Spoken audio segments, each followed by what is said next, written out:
कार्यकारी आदेश और अधिनियम का अंतर नहीं पता, क्योंकि ये क्या हेमंत सोरेन सरकार को कार्यकारी आदेश एग्जीक्यूटिव ऑर्डर अधिनियम एक्ट में राज्य सरकार द्वारा प्रभारी पुलिस महानिदेशक अनुराग गुप्ता को नियमित पुलिस महानिदेशक बनाए जाने से संबंधित अधिसूचना पर भारतीय जनता पार्टी ने सवाल खड़े किए। भारतीय जनता पार्टी के प्रदेश अध्यक्ष बाबूलाल मरांडी ने प्रदेश कार्यालय में आयोजित संवाददाता सम्मेलन को संबोधित करते हुए कहा कि राज्य के मुख्य सचिव, गृह सचिव और सेवानिवृत्त जज की टीम ने डीजीपी नियुक्ति से संबंधित नियमावली बनाकर सुप्रीम कोर्ट के आदेश की अवहेलना की। प्रदेश अध्यक्ष ने कहा कि भाजपा मांग करती है कि इस मामले में झारखंड उच्च न्यायालय के मुख्य न्यायाधीश स्वतः संज्ञान ले और सुनवाई करें।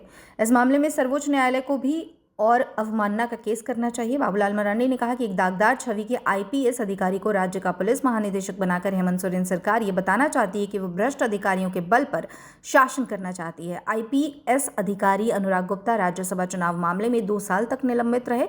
बाबूलाल मरांडी ने कहा कि राज्य सरकार चुनाव में धांधली करने वाले आईपीएस अधिकारी को जीपी बनाकर उन्हें तोहफा देना चाहती है। डीजीपी की नियुक्ति यूपीएससी की पैनल करती है। ऐसे में वरिष्ठ अधिकारियों की टीम ने डीजीपी की नियुक्ति से संबंधित निर्णय किस आधार पर लिए। उन्होंने कहा कि आईपीएस अधिकारी अनुराग गुप्ता की सरकारी सेवा की उम्र सीमा 30 अप्रैल को पूरी हो रही है। वहीं सरकार के इस नए अधिसूचना के अनुसार अनुराग गुप्ता 2026 तक डीजीपी बने रहेंगे और सेवा देते रहेंगे, जो नियमों के बिल्कुल विपरीत है। कार्यकारी आदेश और अधिनियम का अंतर नहीं पता, क्योंकि ये क्या हेमंत सोरेन सरकार को कार्यकारी आदेश एग्जीक्यूटिव ऑर्डर अधिनियम एक्ट में अंतर का पता नहीं है। यानी इनको पता नहीं चाहिए। सरकार जो ने 2025 में एक नियमावली बना दी, लेकिन इसके लिए कोई अधिनियम एक्ट पारित नहीं।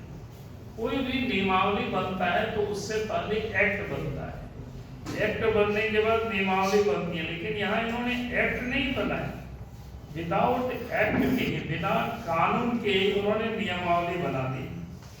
कोई भी सरकार सिर्फ एक कार्यकारी आदेश से अधिनियम नहीं बना सकती। अगर अधिनियम ही पारित नहीं हुआ तो नियम कैसे बनते? या पूरी प्रक्रिया जानबूझकर लागू की गई। यानी एक प्रकार से कहें तो पूरी प्रक्रिया ही अनवैलिड है। भाई, आपने जब कोई एक्ट नहीं बनाया तो आप नियमावली कैसे बना सकते?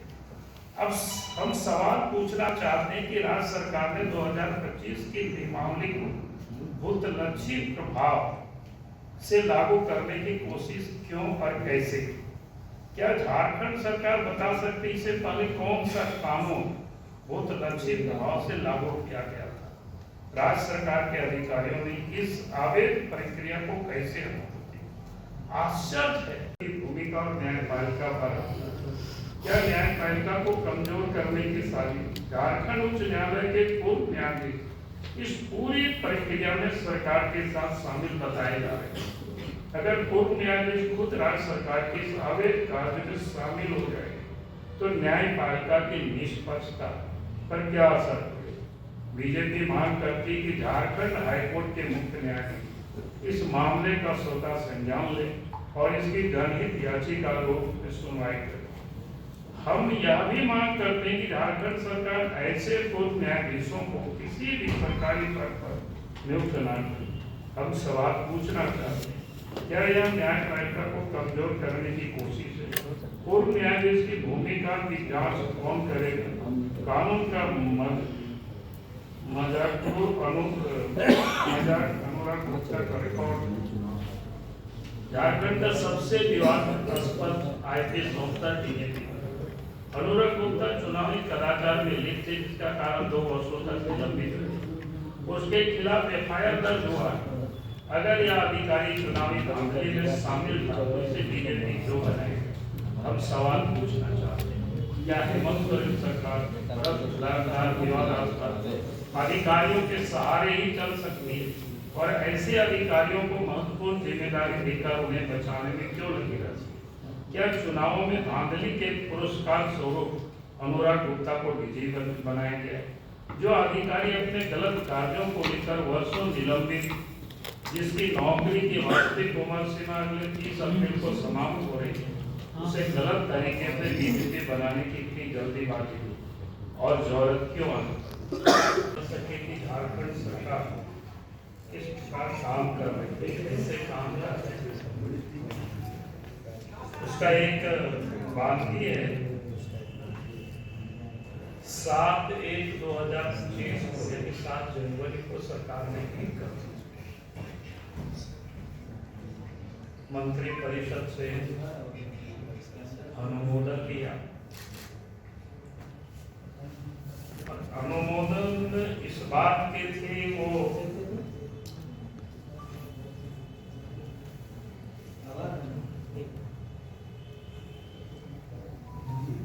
कि झारखंड में डीजी पुलिस की नियुक्ति कैसे, इसको लेकर के और उस प्रस्ताव को इन्होंने स्वीकृत भी किया। और उसमें से उन्होंने जो विषय को उन्होंने रखा, क्या बीजेपी की नियुक्ति में पहले क्या होता था कि पैनल बन करके भारत सरकार को जाता था और भारत सरकार उन पैनलों पर विचार करके नाम को अग्रसरित करता और फिर सरकार डीजी पुलिस महानिदेशक की वो नियुक्ति। लेकिन राज्य सरकार उसे बचने के लिए सरकार ने अपना एक रास्ता निकाला और उसमें से उन्होंने तय किया कि भाई उस नियुक्ति में एक अलग समिति यहाँ बनेगी नाम निर्देशन के लिए, और जिसमें निम्नलिखित सदस्य शामिल। एक तो झारखंड उच्च न्यायालय के कोई सेवानिवृत्त न्यायाधीश उसके अध्यक्ष होंगे, झारखंड सरकार के मुख्य सचिव होंगे, झारखंड लोक सेवा आयोग नई दिल्ली के कोई नाम निर्देशित सदस्य होंगे, झारखंड लोक सेवा आयोग का अध्यक्ष नाम निर्देशित सदस्य होंगे उनके द्वारा, फिर अपर मुख्य सचिव या प्रधान सचिव या झारखंड सदस्य सचिव या सेवानिवृत्त पुलिस महानिदेशक जिसने झारखंड राज्य में पुलिस बल के प्रमुख के रूप में कार्य किया वो सदस्य होंगे। नाम निर्देशन समिति नियम 5 के अधिकार क्षेत्र में आने वाले अधिकारियों में एक सूची तैयार करेगी जो नियम 8वें की प्रक्रिया के अनुसार होगी तथा नियम 6 में दिए गए मापदंडों का पालन। ये उन्होंने उस कैबिनेट के निर्णय में कि ये लोग रहेंगे, लेकिन आप सबको पता है या मैंने इसमें भी पता है तो झारखंड लोक सेवा आयोग के तो अध्यक्ष थी, तो फिर उसके कोई नामित सदस्य यहाँ होने का तो कोई सवाल ही नहीं पैदा होता। दूसरा, केंद्रीय ये जो क्या बोलते हैं संघ लोक सेवा आयोग के द्वारा कोई नाम निर्देशित व्यक्ति होंगे, तो मेरी जहाँ तक जानकारी है उसमें भी कोई नहीं। इसके बाद इस प्रकार के निर्णय को किया गया और इसको आगे बढ़ाया गया।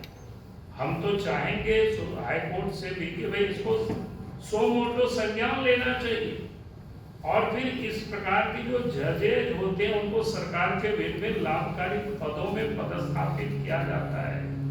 भाई ऐसे लोगों को तो पदस्थापित नहीं करना चाहिए जो कभी जब इनके इंटीग्रिटी पर ही शक है, जब इतनी अच्छे बड़े लोग बैठे हुए चीफ सेक्रेटरी ऐसा, और उसके बाद ये कैसे इस प्रकार के असंवैधानिक लोग काम करते, इसका जवाब तो सरकार को देना हो। हेमंत सोरेन की दोहरी नीति आपने देखा होगा पिछले दिनों, एक तरफ निर्दोष बनने की नाटक, दूसरी तरफ कोर्ट के आदेशों का अवहेलना। जब पिछले दिन आप सबने देखा इनको जमानत हुआ तो कितना इन्होंने नाटक किया और हायरिंग किया, और वही दूसरी तरफ कोर्ट की उन्होंने उल्लंघन करे। हाई कोर्ट की टिप्पणियों का सारा लेकिन सुप्रीम कोर्ट के आदेशों की आवश्यकता। हेमंत सोरेन घूम घूम कर हाई कोर्ट की टिप्पणियों का इस्तेमाल कर कोर्ट को निर्दोष साबित करने का प्रयास किया है, लेकिन जब बात सुप्रीम कोर्ट के आदेशों का पालन करने की आती है तो वे खुलेआम उसे तोड़ते। हम सवाल पूछना चाहते हैं, जब सुप्रीम कोर्ट ने यूपीएससी पैनल से नियुक्ति का आदेश दिया तो उसे क्यों नजरअंदाज किया गया, बताना चाहिए। अपनी में इन्होंने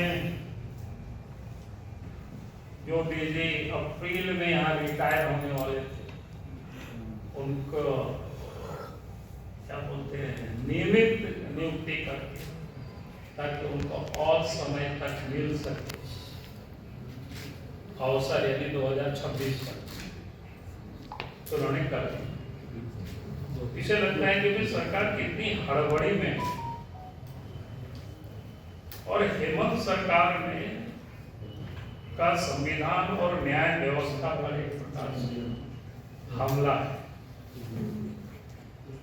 झारखंड की जनता को धोखे में रखकर हेमंत सोरेन सरकार ने सुप्रीम कोर्ट के आदेशों का उल्लंघन किया है। उनकी सरकार ने न सिर्फ संविधान की मर्यादाओं को तोड़ा है, बल्कि राज्य की पुलिस व्यवस्था और प्रशासन को अपनी राजनीतिक साजिशों का हथियार बना लिया है। आज हम इस प्रेस कॉन्फ्रेंस के माध्यम से यह पर्दाफाश करेंगे कैसे हेमंत सोरेन, उनकी सरकार और कुछ भ्रष्ट अधिकारियों ने झारखंड की जनता के साथ विश्वासघात किया। डीजीपी के नियुक्ति में सुप्रीम कोर्ट के आदेशों का अवहेलना, सुप्रीम कोर्ट के आदेश की अवहेलना, यानी सुप्रीम कोर्ट ने प्रकाश सिंह केस 2006 में निर्देश दिया था कि डीजीपी की नियुक्ति केवल यूपीएससी के अनुशासित पैनल से ही हो। ये 2006 में सुप्रीम कोर्ट का वर्डिक्ट है। यूपीएससी ने झारखंड सरकार की नियुक्ति प्रक्रिया को अस्वीकार कर दिया। जो सरकार ने उस समय प्रक्रिया जो भेजा है उसको अस्वीकार कर दिया और इसमें भाग लेने से, यानी ये जो कमेटी में भी भाग लेने से उन्होंने मना कर दिया। फिर भी हेमंत सोरेन सरकार ने यूपीएससी को दरकिनार कर अपनी मनमर्जी से अनुराग गुप्ता को डीजीपी बना दिया, जबकि यूपीएससी के अनुशंसित सूची में नहीं। जिनको बनाया उनका यूपीएससी का जो अनुशंसित सूची है उसमें उनका कोई नाम नहीं। सरकार ने सुप्रीम कोर्ट के आदेशों को नहीं माना। जैसे 7 जनवरी 25 को सरकार ने अवैध अधिसूचना जारी की, जो वो भी कोई वैध नहीं था, जिसमें यूपीएससी की भूमिका को नजरअंदाज कर दिया। सुप्रीम कोर्ट ने कहा था जब तक राज्य सरकार कोई नया कानून नहीं बनाती तब तक यूपीएससी के प्रक्रिया के अनुसार ही नियुक्ति होगी। यह स्पष्ट है, ये समझने वाली बात है। जब सुप्रीम कोर्ट ने कहा कि भाई राज्य सरकार कोई जब तक कोई नए कानून नहीं बनाती, ये नया कानून बना सकता था, लेकिन इन्होंने इससे भी बाएं, जिसको क्या कहते हैं कन्नी काट करके किनारे निकल गए, यानी उसके अनुसार जो नियुक्ति होना था उसको इन्होंने। फिर भी राज्य सरकार ने इस पर ध्यान नहीं दिया और सुप्रीम कोर्ट के आदेशों की उन्होंने धज्जियां उड़ाई। अब हम सरकार से सवाल पूछते हैं कि क्या हेमंत सोरेन खुद को सुप्रीम कोर्ट से ऊपर समझते हैं? क्या झारखंड सरकार एक विवादास्पद दागदार अधिकारी को बचाने के लिए कानून तोड़ रही? आप सबको पता है कि चुनाव में गड़बड़ी के कारण 2 साल तक उस अफसर निलंबित रहे। निलंबन समाप्त हुआ, उसके बाद जब उनको डीजीपी बनाए तो पिछले चुनाव में भी आप सबको पता है उनको चुनाव कार्यों से बाहर रखा गया। जैसे ही चुनाव समाप्त हुआ फिर से उनको पदस्थापित किया। आज आप सब लोग बार-बार उनसे पूछते हैं कि सरकार के बारे में, सरकार के बारे में कोई बोल, तो हम नहीं चाहते थे कि सरकार के बारे में आप इतना जल्दी बोल सकते थे। हम चाहते थे कि चलो भाई 5-6 महीना का समय हो जाए तब फिर हम सरकार के बारे में बोलें। लेकिन कुछ घटनाएं ऐसी है, सरकार के कुछ काम ऐसे हैं कि नहीं चाहते हुए भी आप बोलना पड़ रहा है।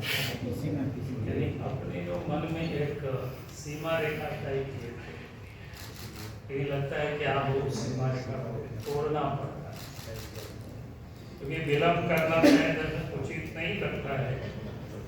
इसलिए मुझे लगा कि विषय को आप सबके सामने जनता की समझ जल्दी